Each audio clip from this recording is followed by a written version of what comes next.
안녕하세요. 저는 과학을 사랑하는 하클립 베스트 MC 이연이에요. YTN 사이언스의 많은 프로그램들 중 재미있는 부분만 모아서 여러분이 보고 즐기실 수 있도록 소개해 드리는데요. 오늘은 어떤 영상들이 소개될지 궁금하시죠? 오늘 소개해 드릴 하클립 영상들입니다.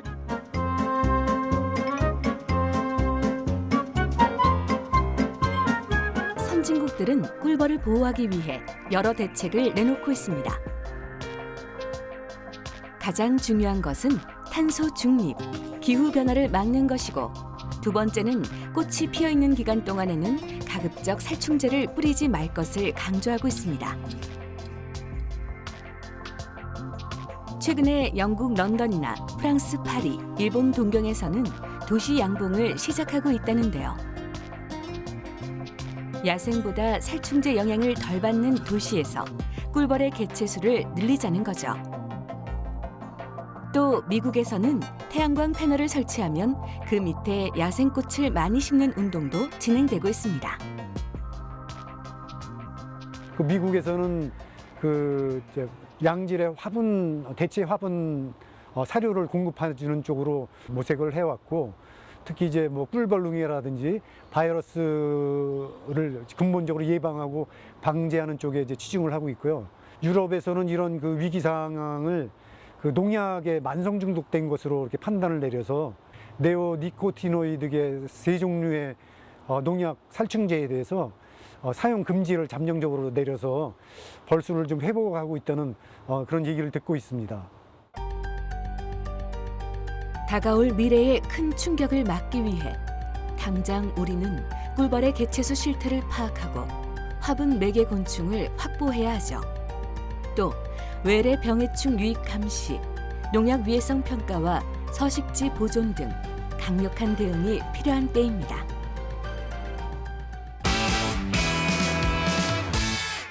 골키퍼가 어떤 자세를 취하고 있는지에 따라서 핸드볼 선수들의 슈팅이 어떻게 영향받는지를 살펴보고자 하였습니다. 실제로 연구 결과, 연구 참여자들은 팔을 위로 들고 있는 골키퍼에 대해서 키가 2에서 3% 정도 더 커 보인다라고 보고하였습니다. 자, 그렇다면 공을 던지는 슈터의 입장에서 키가 큰 골키퍼를 상대로 공을 던질 때에는 골키퍼로부터 더 멀리 던져야 할 것입니다. 하지만 핸드볼 골대의 크기가 제한되어 있기 때문에 너무 멀리 던지게 되면 골대 바깥으로 공이 벗어나게 될 것입니다. 그래서 슈터는 적절한 위치를 선정하고 그곳으로 공을 던져야 하는데요. 이러한 착시의 영향을 받게 된 경우에 슈터는 어떤 선택을 하게 되었을까요? 실험 결과 팔을 위로 들고 있는 경우에 유의미하게 더 먼 곳으로 공을 던졌다라고 하는 것을 확인할 수 있었습니다. 이 결과는 앞에서 살펴보았던 착시 실험과 반대의 결과를 보여주고 있습니다. 에빙하우스를 이용한 착시에서는 우리의 실제 동작 시스템은 착시의 영향을 받지 않고 정확하게 주어진 물리적 자극에 따라 반응할 수 있는 능력을 갖추고 있다는 것을 보여주었는데요. 이 실험에서는 착시의 영향을 받아 슈터들이 키가 더 커 보이는 골키퍼에 대해서는 더 먼 곳으로 공을 던졌다라고 하는 것입니다. 이 연구를 수행한 연구자들은 이러한 결과가 나타난 것에 대해 다음과 같이 설명하고 있습니다. 우리가 운동을 수행할 때 정교한 동작의 수행을 위해서는 등 쪽 경로에 정확한 동작 능력이 필요합니다. 하지만 어떤 전략적 판단과 전략적 계획이 필요한 상황에서는 배 쪽 경로를 통해 얻어진 지각 정보가 중요한 역할을 한다라고 하는 것입니다. 다시 설명하면 슈터들은 골키퍼의 키가 커 보이기 때문에 더 먼 곳으로 던져야만 한다라고 하는 전략을 수립한 것이고, 그렇게 수립된 전략에 따라서 동작을 수행한 결과 지금 보시는 것과 같은 실험 결과가 나타나게 된 것입니다. 이와 유사한 현상은 우리의 일상생활에서도 많이 살펴볼 수 있습니다. 그림에서 보시는 것처럼 우리가 물을 마시려고 할 때 컵이 뒤집어져 있다면 우리는 손을 뒤집어서 컵을 들어 올릴 것입니다. 왜냐하면 그렇게 했을 경우에 컵을 집어 올린 후 바로 물을 마실 수 있기 때문이죠. 이런 현상을 엔드 스테이트 컴포트니스라고 부르는데요. 우리는 움직임을 계획하고 움직임을 실행할 때 그 목적을 더 잘 달성하기 위한 방식으로 움직임을 처리하게 된다라고 하는 것입니다. 만약 DF가 이 상황에서 물체를 잡아야 했다라면 어떤 식으로 동작을 수행했을까요? 엔드 스테이트 컴포트니스나 도구의 사용 방법에 적합한 방식으로 손을 뻗지는 않았을 것입니다. DF는 시각 운동을 정확하게 수행할 수 있는 능력은 여전히 보유하고 있지만 앞에 주어진 물체가 어떤 상태로 놓여 있는지 또는 앞에 있는 물체가 무엇인지 인식할 수 있는 능력을 상실한 상태에 있기 때문입니다.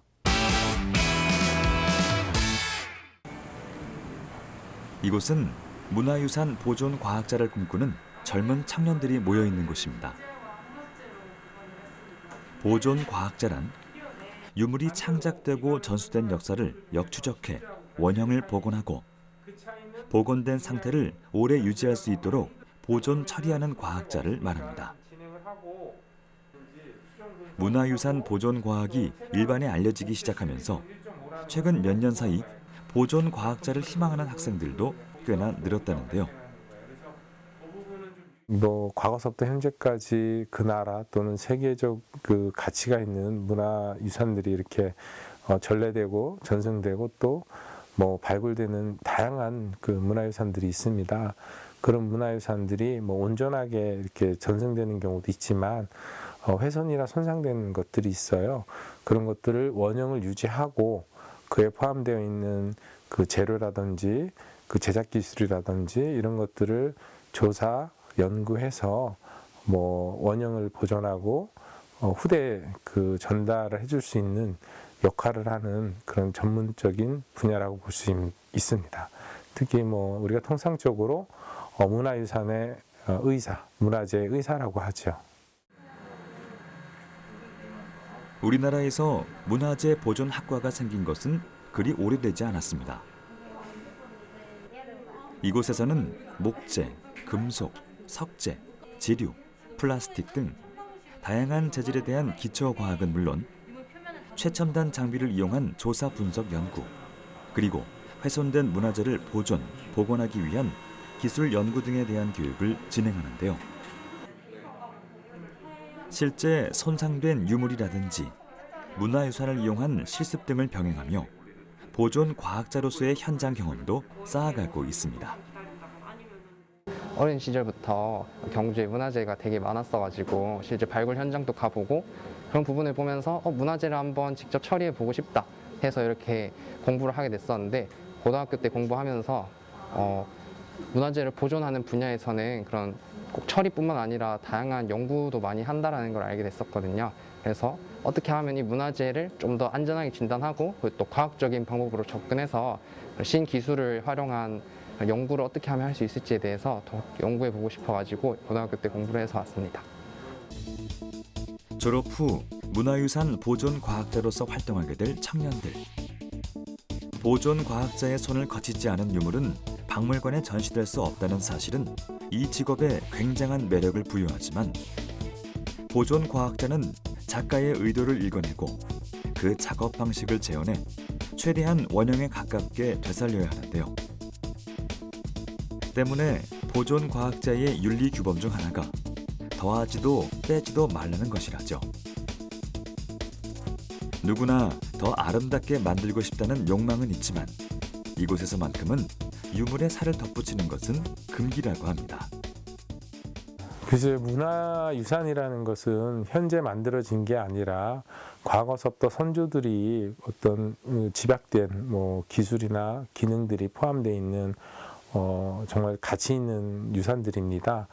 이제 그런 유산들을 수명을 연장시키는 역할을 저희가 하다 보니까 거기에 가감이 있으면 되지 않겠죠. 그래서 원형 보존의 원칙, 최소한의 간섭, 그러니까 더 이상 손상되지 않게 하기 위한 최소한의 간섭이 보존의 원칙이라고 좀 보시면 되고요. 상처 입은 옛것에 새 숨결을 불어넣는 연금술사를 꿈꾸는 학생들. 그들의 손끝에서 탄생하게 될 또 하나의 문화유산 이야기가 다시 세상에 나와 보석처럼 빛날 그날을 기대해 봅니다.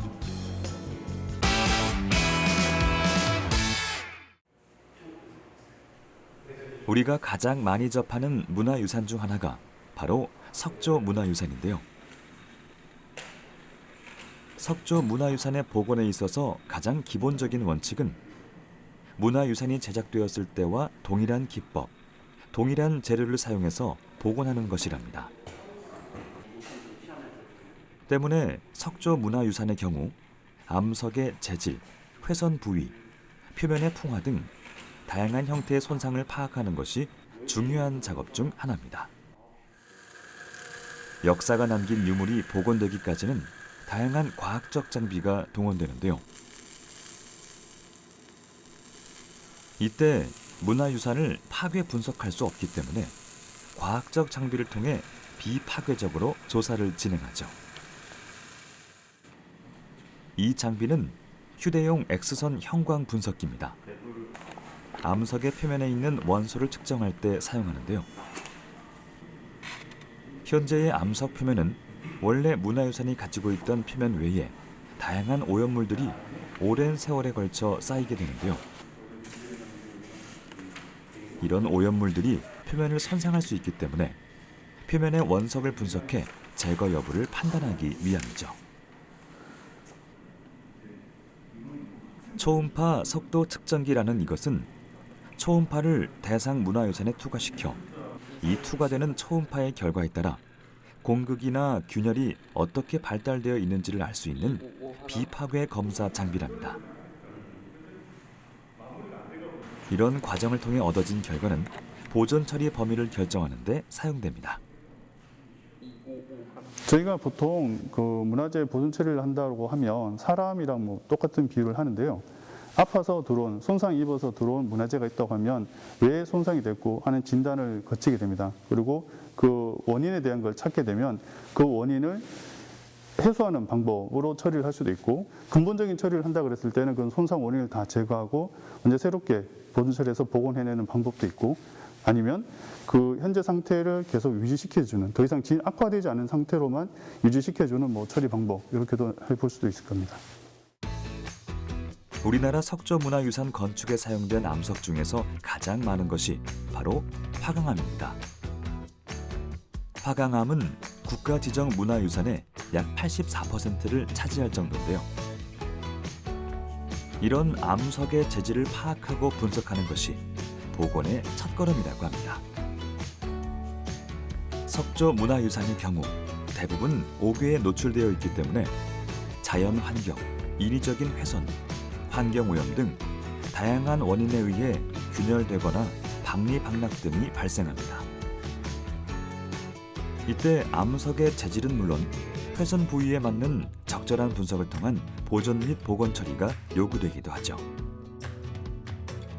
문화재 분석은 분석의 시료 양들이 적기 때문에 그런 적은 양으로 정확한 분석을 하기 위한 분석 기술들이 연구가 되고 있고, 문화재는 시료 채취가 거의 불가능합니다. 문화재이기 때문에. 그래서 비파괴로 분석하는 기술들이 연구되고 있는데요. 그런 비파괴 분석 기술들이 정량적인 파괴 분석하는 값들과 가까워지도록 저희가 연구를 통해서 어떤 방법으로 분석하는 게 정량적으로 정확하게 분석하고 있는지는 기술들을 연구를 하고 있습니다. 우리나라 문화유산 보존 처리를 전담하고 있는 국립문화재연구원. 이곳에서 과학이란 공식이 아닌 역사의 어제와 오늘을 기록하는 이야기가 아닐까요? 이어서 보실 핫클립 영상들입니다.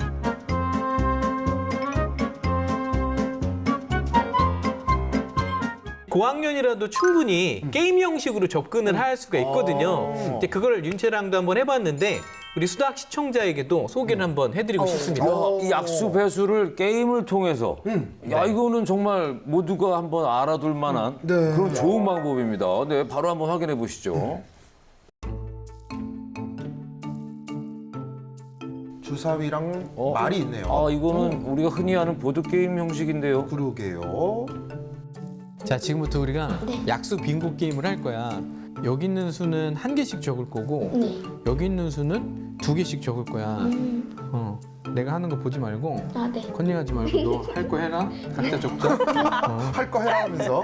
제대로 가르쳤어요. 진짜 진지하신데요? 진짜 꼭 이기겠다라는. 그러면 안 된다. 안 봐요. 약간 게임에 진심이 그러니까요. 약간 초등학생 때 저런 게 포즈 많이 했거든요. 볼까봐. 자, 이렇게 일단 다 적었습니다. 좀 전에 이제 한 개씩 적어야 하는 숫자랑 두 개씩 적어야 하는 숫자가 있었잖아요. 네네. 그걸 각각 써놓은 거죠. 네가 주사위 먼저 던져봐. 하나가 나왔잖아. 그러면 한 칸을 가는 거야 이렇게. 그러면 너 이제 숫자가 4지. 두 개 곱해가지고 4가 되는 거 XX 하면 돼. 뭐 할래?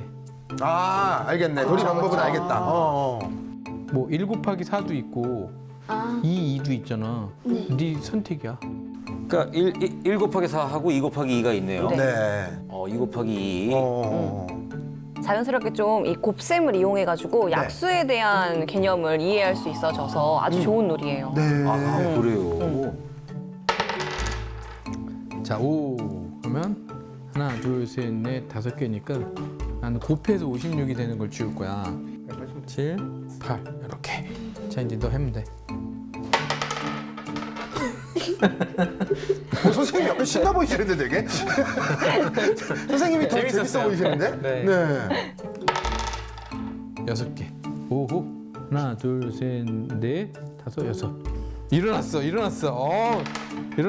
5, 5. 하나, 둘, 셋, 넷, 5. 오, 빙고. 야, 진짜 너무 좋아하는데요. 예. 아이 귀여워. 야, 진짜 너무 억울하다 진짜. 야, 정말. 잠깐만 선생님. 이건 약간 표정이 져준 것도 아닌 것 같아요. 네, 진짜 열심히 하다가. 최선을 다했습니다. 저는. 내가 이거 진짜 너 이기려고 내가 전략도 썼거든 실은. 내 전략 하나 가르쳐 줄게. 이 가운데 있는 수가 가장 작은 수 2나 3 같은 걸 여기다 쓰는 게 이 전략인데. 쓰면요 실패한다 그랬어요. 아니 반칙이 아니라 이건 머리가 좋은 거지. 네? 되게 중요한 꿀팁이었는 것 같은데. 그러니까 그 꿀팁으로 심지어 그러니까 전략을 쓰고도 지신 거잖아요. 네.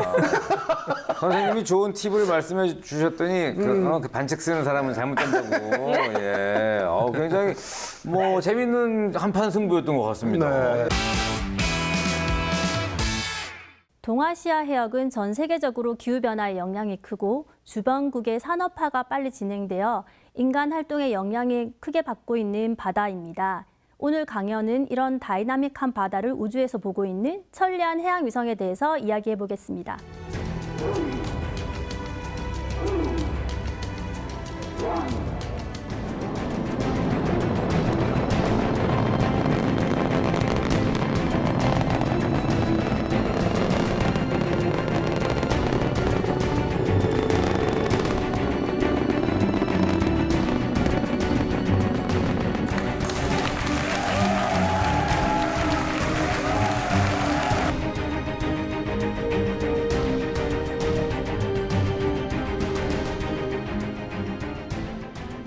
지금 보는 위성은 2010년 6월에 발사되어 10년 동안 임무를 수행한 통신해양기상위성 천리안 위성입니다. 기상현상을 보는 기상센서 MI와 바다의 색깔을 보는 고시가 탑재되어 있습니다. 오늘 주로 말씀드릴 고시는 세계 최초 정지궤도 회색 위성이라는 신기록을 가지고 있습니다.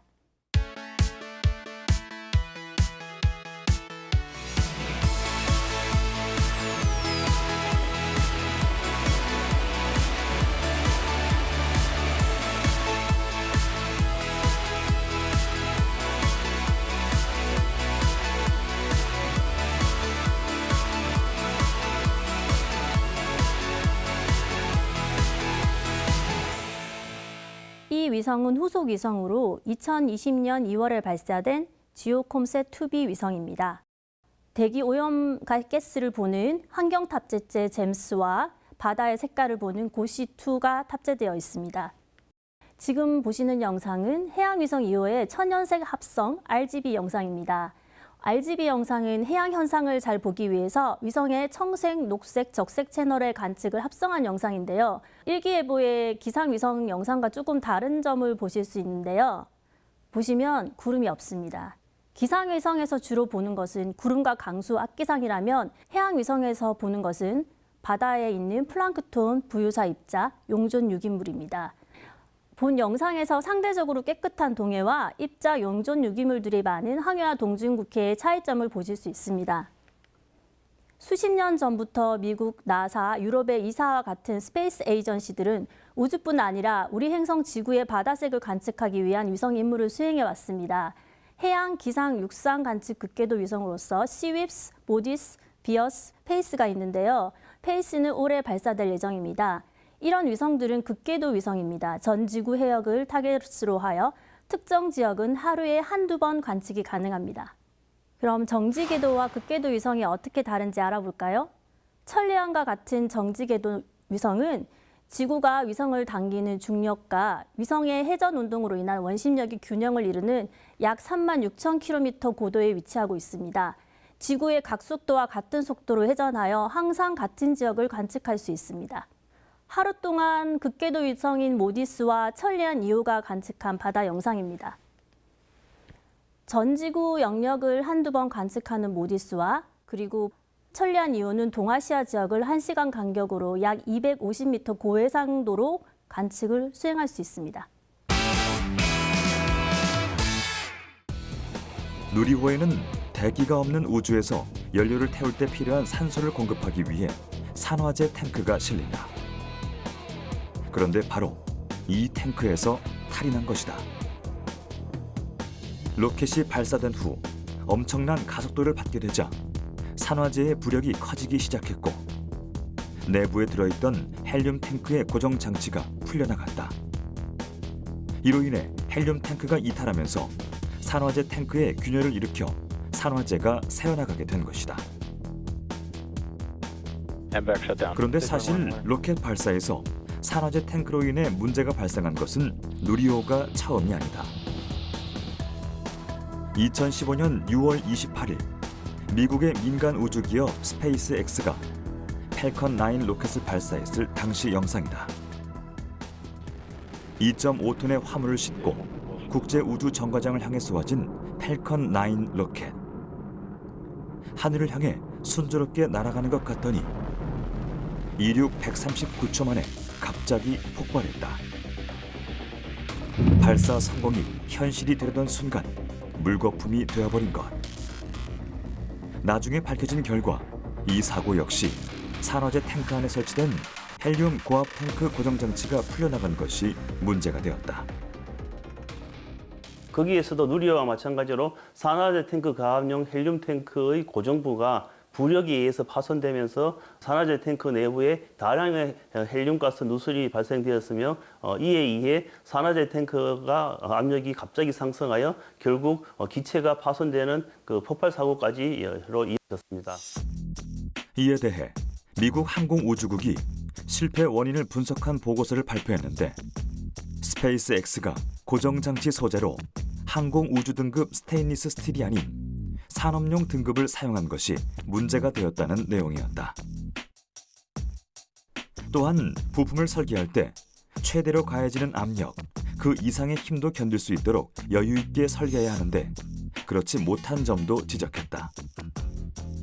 이를 토대로 스페이스X는 팰컨 9 로켓 버전을 한 단계 업그레이드하면서 설계 오류를 개선했고 이후 더 이상 같은 사고가 발생하지 않았다.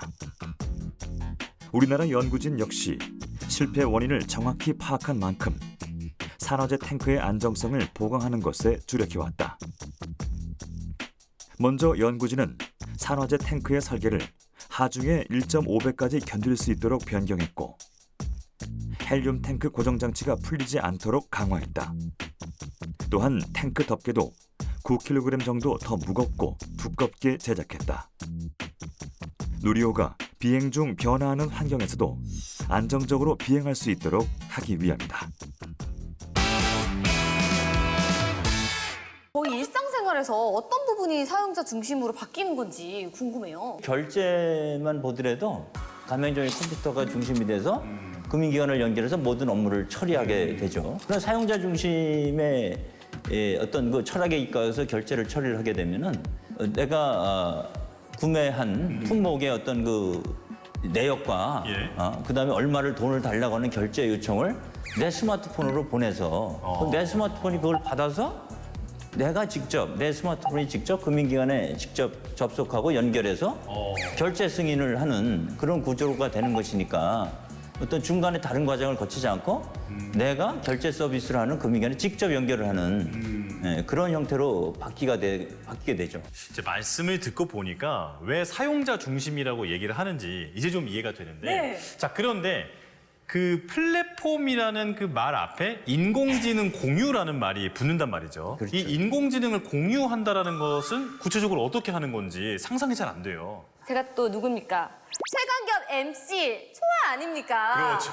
그래서 시청자 여러분들께 조금 더 이해를 돕고자 최강기업으로 제가 직접 다녀왔습니다. 한번 보시죠.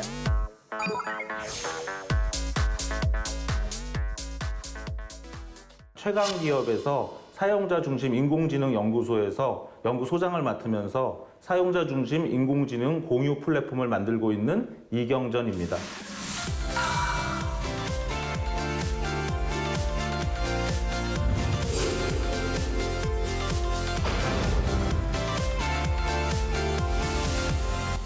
사용자 중심 인공지능 공유 플랫폼 어떤 건지 정확히 궁금해요. 네, 일단 사용자 중심이라는 건 사용자의 편에 있다는 거죠. 사용자의 데이터를 보호해주고 그 사람의 프라이버시를 보호해주는 동시에 그 사람이 원하는 것, 그 목적 함수를 이뤄주는 것이죠. 그게 사업자 중심이 되는 게 아니라 저한테 뭐가 온다는 거죠? AI, 뭐 인공지능 이런 게. 네, 택시에 얘가 잘 맞는데 요즘 택시가 잡기 어려워졌는데 왜냐하면 택시를 잡는 알고리즘이 사용자 중심적이지 않기 때문입니다. 아, 맞아요. 사업자인 택시 기사분들의 어떠한 중심적인 알고리즘이죠. 그분들이 손님을 고르게 되어 있죠. 근데 이 플랫폼은 사업자 중심이 아니라 사용자가 중심이 돼서 저희 쪽으로 이렇게 보내준다는 거죠? 네, 사용자 관점에서 모든 것을 인공지능 서비스를 하게 되면 결과적으로는 사업자나 플랫폼이나 다 좋아진다는 거죠. 근데 그것을 공유하면 더 커질 수 있다는 걸 알게 됐어요. 그래서 그동안은 사용자나 사업자의 데이터를 그대로 온전하게 그들 편에 갖다 두고 오히려 인공지능을 보내주는, 그래서 인공지능이 개발되면 그것을 다시 합쳐서 다시 또 배포하는 그런 것이 사용자 중심의 인공지능 공유 플랫폼입니다. 오늘 핫클립 베스트 잘 보셨나요? 다음 주에 더 알찬 내용들로 찾아오겠습니다.